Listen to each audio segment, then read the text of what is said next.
嗨，大家好，我是小紫。今天要为大家推荐的是 NBA 森林狼主场面对鹈鹕，鹈鹕上仗主场终止3连败，状态看似回稳，而森林狼则是被终止了2连胜。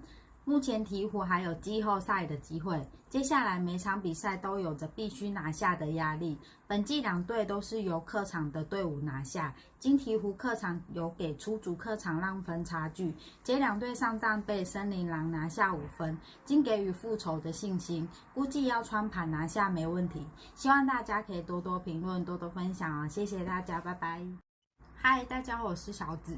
主场2连胜，尤其上仗找回状态，大胜灰熊25分。步行者近5场只败给雄鹿，其状态还算非常不错。两队上仗，步行者主场被独行侠9分拿下，今独行侠主场给出支持，且独行侠现在阵容完整，要拿下伤兵满满的步行者很是有机会。希望大家可以多多评论，多多分享啊！谢谢大家，拜拜。